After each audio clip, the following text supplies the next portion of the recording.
Bienvenidos a Mesa de Periodistas. Épocas de transformación constitucional y legal en México en medio de tensiones con el gobierno de Donald Trump por combate al narcotráfico. Hoy hablaremos de la reforma a la Guardia Nacional en territorio mexicano y la sanción del Departamento del Tesoro en Estados Unidos a los bancos mexicanos. Le doy la bienvenida a Alberto Bello, director de Enfoque Noticias en NRM Comunicaciones, y también, como siempre, con mucho gusto saludo a Luis Miguel González, director editorial del Economista. Bienvenidos.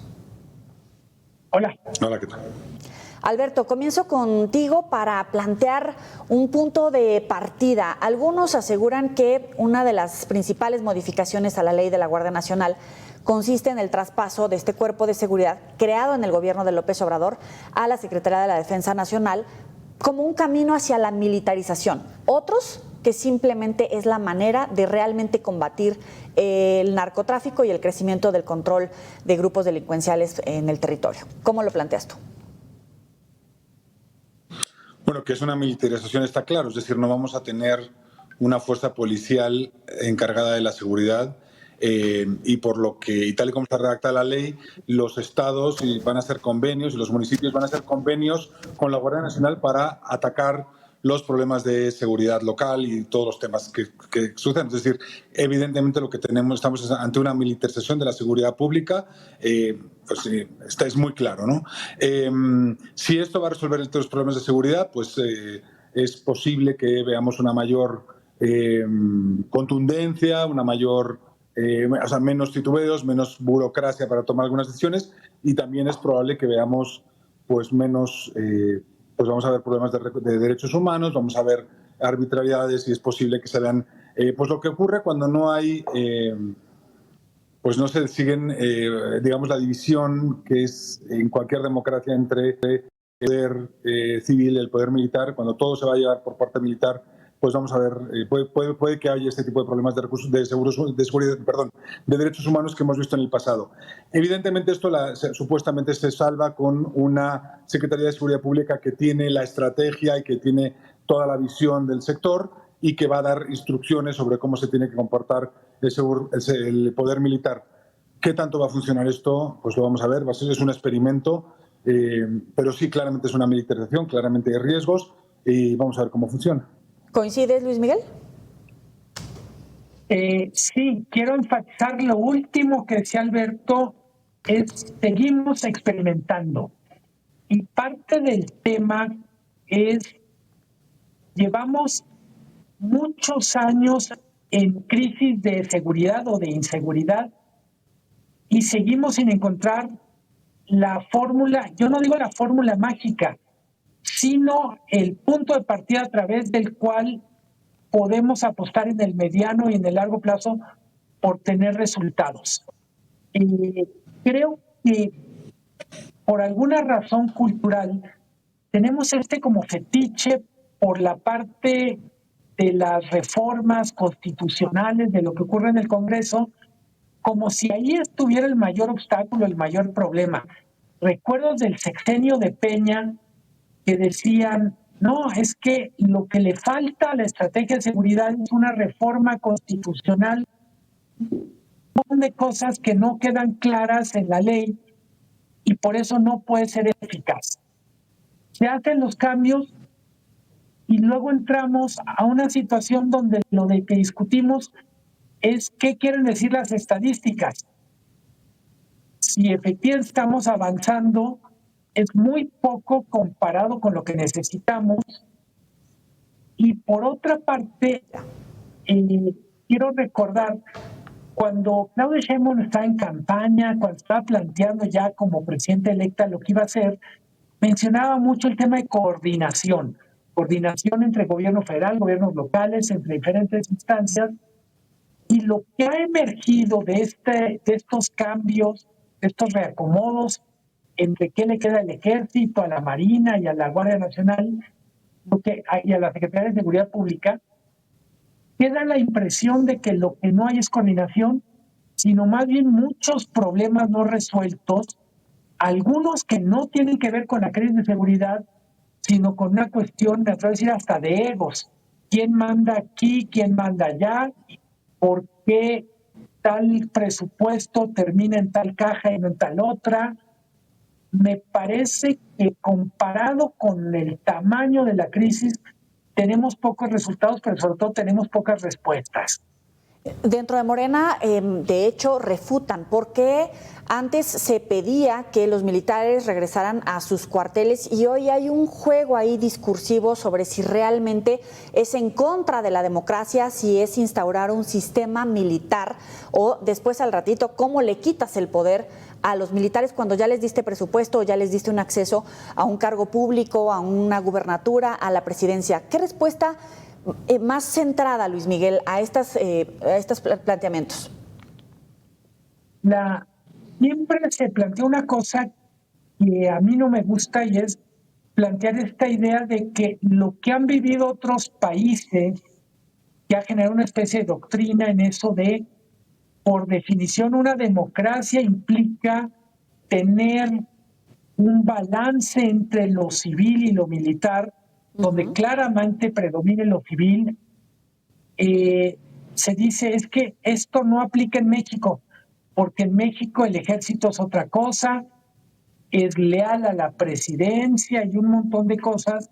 Y yo digo, otros países han aprendido a la mala los riesgos de soltar, de romper este equilibrio que por definición es frágil y soltar de más al ejército. No solo hablamos de un ejército en tareas de seguridad, seguridad nacional, seguridad pública, sino también de un empresario, de un ejército que se volvió un empresario muy relevante, es un gran constructor o gran operador de obras de construcción, es operador de infraestructura y dueño de hoteles, dueño de aerolíneas. A mí me parece que se ha abusado de recurrir a este argumento de, ojo, el ejército en México no es como el ejército de Sudamérica o de otros países. Alberto, en algún momento hemos platicado sobre las similitudes en otros gobiernos que han transitado o que han dejado la democracia. Hemos puesto el caso de Argentina, de Ecuador. Evidentemente no falta el que lo compara con Venezuela. ¿Realmente hacia dónde se está moviendo en territorio mexicano todo este paquete de reformas? Bueno, para empezar, como pues ya está comentado, pues también hay una pugna por las decisiones en seguridad pública entre las Fuerzas Armadas y la Secretaría de Seguridad Pública, una pugna que hemos visto claramente en el Congreso, donde iniciativas de la presidenta no han pasado. Ahora, con la aprobación de esta iniciativa de la Guardia Nacional, pues veremos si se aprueban los que están programados para aprobarse en el periodo extraordinario el lunes, que está programado la discusión de la Ley de Seguridad Pública y la ley de investigación e inteligencia, que son dos leyes que impulsó la presidenta, pues para fortalecer las capacidades de la Secretaría de Seguridad Pública, que es el cuerpo civil que se supone va a estar detrás de toda la estrategia de seguridad de la presidenta. Entonces, esa pugna entre esas dos fuerzas, que evidentemente no es pública, es tras bambalinas, es en negociaciones en las cámaras, en cabildeo, pues vamos a ver en qué concluye, porque de ahí va a salir la respuesta a lo que estás diciendo. Y una vez más, pues como hemos dicho tantas veces con la reforma de la justicia y con la elección judicial, pues esto no solo es tener tropas en la calle, también se trata de tener policías capacitados y tener fiscalías con capacidad de investigación. ¿De qué nos sirve tener un ejército que actúa solo, que actúa al margen de las autoridades civiles, si no tenemos fiscalías locales capacitadas, si no tenemos policías o investigadores o ministerios públicos capaces de investigar? Pues creo que también no solo, como dice Luis Miguel, resolvemos todo con reformas constitucionales, también hay que resolver todo invirtiendo en esas capacidades y gastando el dinero en esas policías y en esos ministerios públicos y en esas fiscalías, que es algo que todavía no estamos escuchando, no estamos viendo aprobado, ¿no? Alberto, Pam Bondi incluía a México en la lista de enemigos de Estados Unidos. ¿Eso eleva el tono solo en el papel o es el principio de sanciones que comienzan, por ejemplo, con estas órdenes contra los bancos mexicanos? Claramente, es para tú, Luis Miguel, sí. No, tú ya ibas encarregado, por favor. No, yo digo claramente, a ver, eso lo dijo el mismo día en que salió la orden contra los bancos mexicanos, que sin duda pues son bancos pequeños, pero es una llamada de atención, es un golpe en la mesa. Muestra en primer lugar que no hay comunicación fluida entre las autoridades supervisoras mexicanas o entre la UIF, entre la Unidad de Inteligencia Financiera y la Comisión Nacional Bancaria de Valores con las autoridades estadounidenses, algo que pues es necesario que exista, porque pues, para combatir el lavado de dinero y para combatir la distribución de fentanilo, pues sin duda sería necesario que esto sucediera.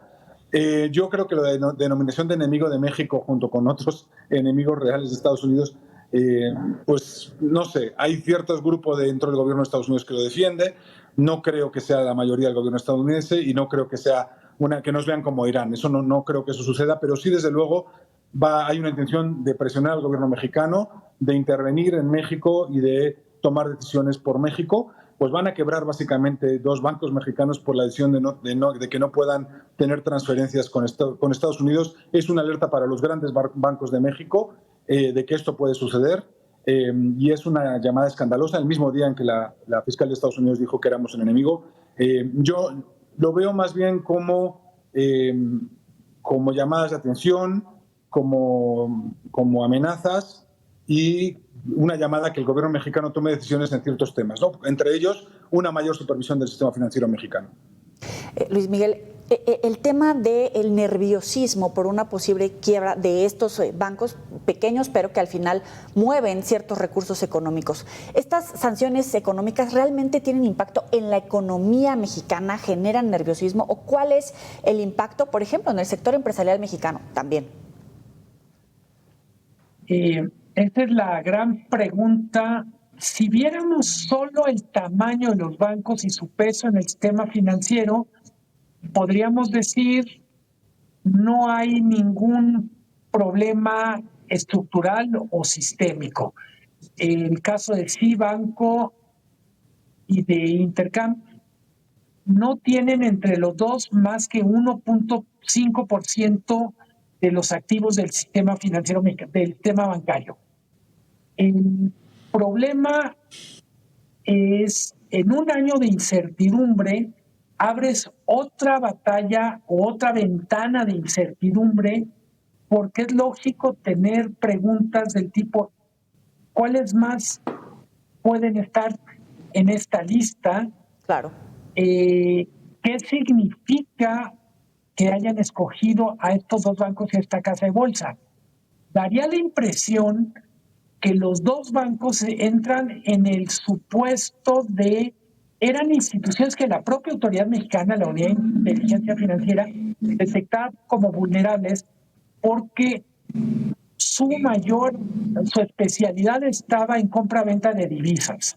Luis Miguel, tengo que hacer una pequeña pausa. Se me adelantó el corte comercial. Vamos a la pausa, volvemos.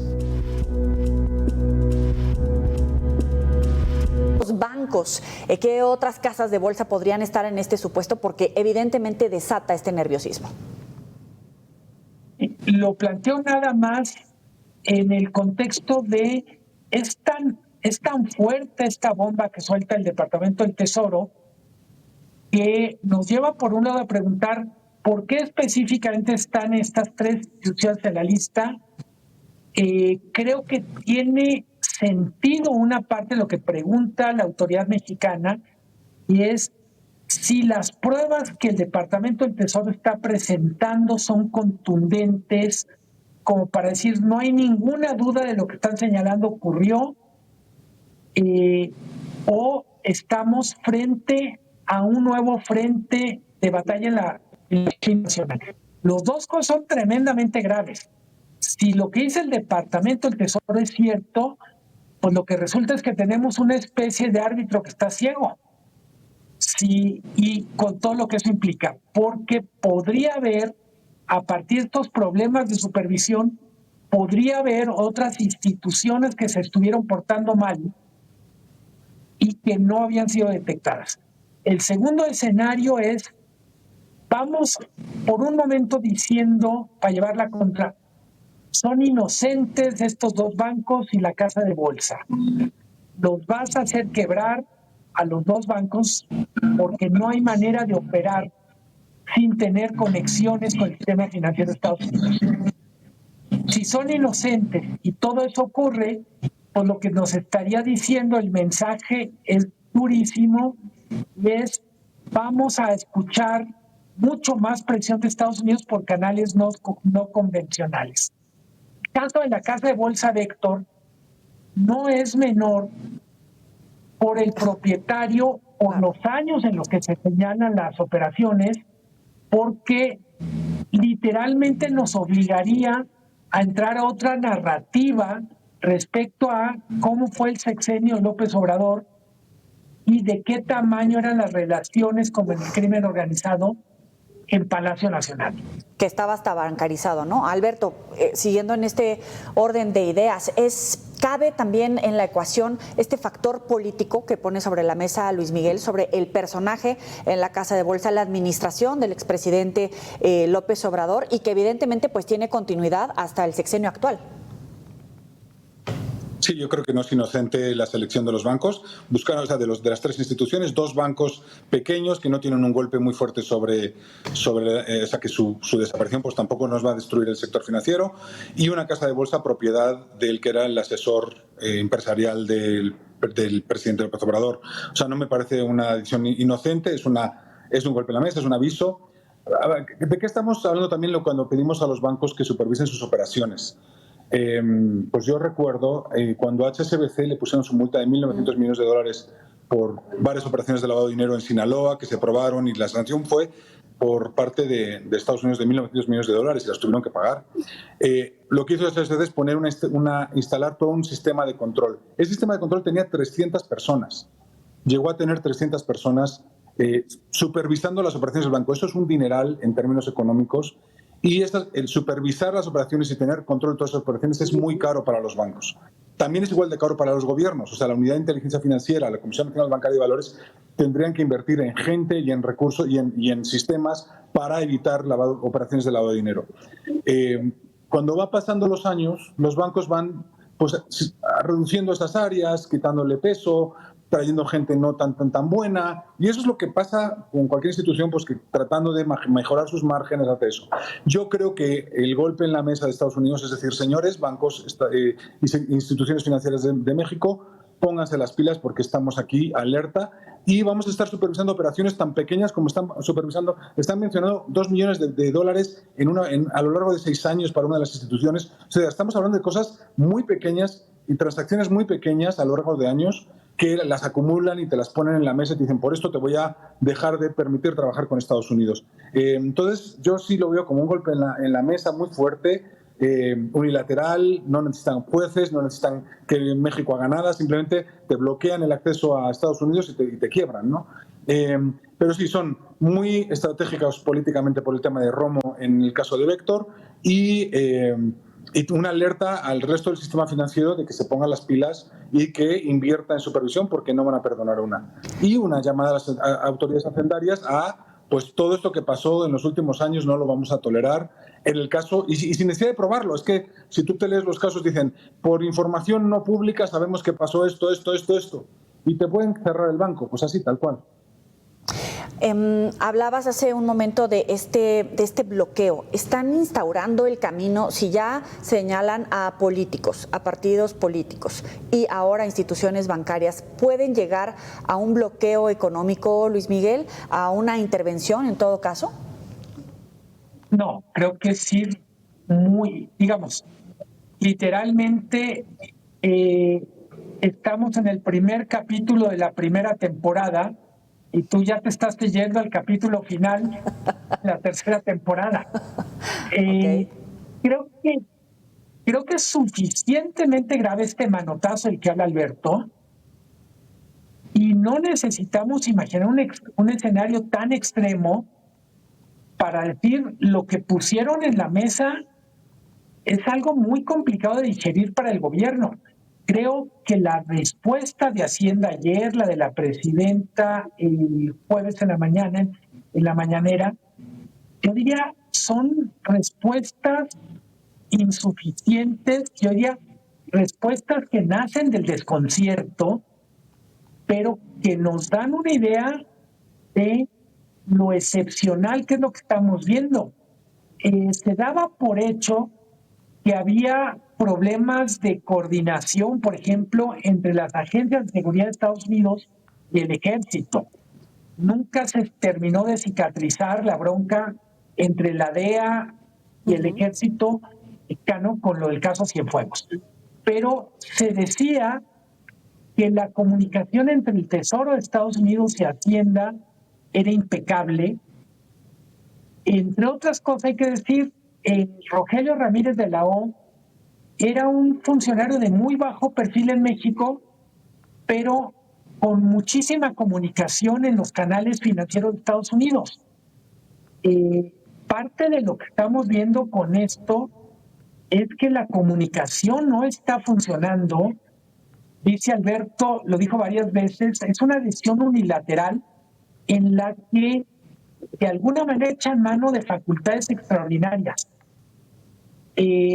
Literalmente para desenmascarar algo que ocurre o para construir un argumento sobre algo que no sabemos si es exactamente como nos lo están contando. Decía Alberto, son casi puras operaciones chiquitas, salvo el caso de Genaro García Luna en Vector. Son operaciones de lavado de dinero por $40 millones. Simbólicamente es muy fuerte porque llevamos varios años escuchando al gobierno mexicano que Genaro García Luna es el símbolo de la podredumbre de los gobiernos del PAN y del PRI, pero ahora resultaría que esa podredumbre contagió el sistema financiero exactamente en el lugar donde estaba puesto, o mejor dicho, donde operaba el empresario más cercano a López Obrador en la campaña del 2018 y en el arranque de su gobierno. Alberto. No, yo, por mucho que haya buena comunicación entre las titulares del Tesoro de Estados Unidos y de Hacienda en México, yo creo que aquí también las agencias son importantes. Entonces, la unidad de inteligencia financiera, con quienes yo alguna vez trabajé en el pasado en alguna investigación de lavado de dinero, etcétera, etcétera, pues el titular en el pasado pues era una persona con altas conexiones con el sector financiero internacional y con contactos en Estados Unidos, con contactos en los organismos multilaterales de control de lavado de dinero, gente con oficio. Hoy tenemos a Pablo Gómez, que es un político que, pues sí, nos puede gustar mucho o no su línea política, pero no es un político, no es un financiero. Y esto es un cuerpo técnico. Entonces, los cuerpos técnicos se hablan con lenguaje técnico. Yo creo que fue, pues a la vista de lo que está pasando, un error de la administración pasada poner al frente de la unidad de inteligencia financiera a un político sin experiencia y que además, como sabemos, se dedicó a armar carpetas de investigación a otros políticos en lugar de estar quizás supervisando esto que estamos viendo ahora, que es que los bancos mexicanos no permitan lavado de dinero. Y lo mismo en la Comisión Bancaria de Valores, hubo mucha volatilidad en los nombramientos, gente con poca experiencia, se permitió que saliera todo el cuerpo capacitado durante décadas ahí. Entonces, yo creo que también, sí, por mucho que Rogelio fuera una persona con reconocimiento, lo que necesitamos son agencias profesionalizadas, con técnicos que tengan contactos correctos y que puedan agarrar el teléfono y recibir llamadas de Estados Unidos con un caso así. Eso es lo que hemos perdido, creo que hay que reconstruir. Edgar Adamador, pues, tiene conocimiento también del sector financiero, es una persona de alto conocimiento y esperemos que, como secretario de Hacienda, puede reconstruir estas instituciones para que hagan lo que tienen que hacer, que es que no tengamos estas sorpresas. Un minuto para concluir, Alberto. ¿Cómo calificas la reacción y la gestión de la presidenta Sheinbaum, particularmente de este tema?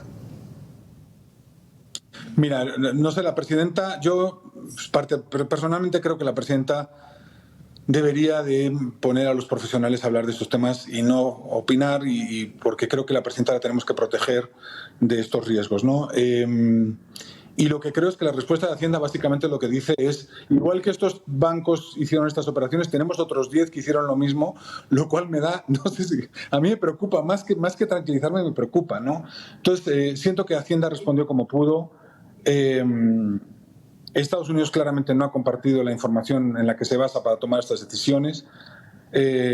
Hacienda tiene la obligación de tranquilizar. Me parece que hacer lo que hizo hoy, que es tomar las instituciones para su administración y para eliminar riesgos, es lo debido para evitar una corrida masiva y un efecto mayor a largo plazo. Pero pues tampoco podía hacer mucho. Creo que lo que hay que hacer es mirar, aprender de esto y decir, bueno, tenemos que reconstruir estas instituciones, estas agencias, la UIF y la Comisión Nacional Bancaria de Valores en su parte de supervisión, y construir ahí cuerpos técnicos preparados y que tengan los contactos y la reputación para que permitan que haya coordinación con otros países, no solo Estados Unidos, también Europa o quien sea, ¿no? Luis Miguel, 20 segundos. No, creo que lo dijo muy bien Alberto. Creo que sería mejor que alguien hablara antes que la presidenta, que hubiera un mecanismo de amortiguamiento de la crisis. Bien. Y creo que pone el punto de desprofesionalizamos agencias clave y estamos pagando el precio. Alberto Bello, Luis Miguel González, gracias por estar en la mesa de periodistas. Nos vemos la próxima.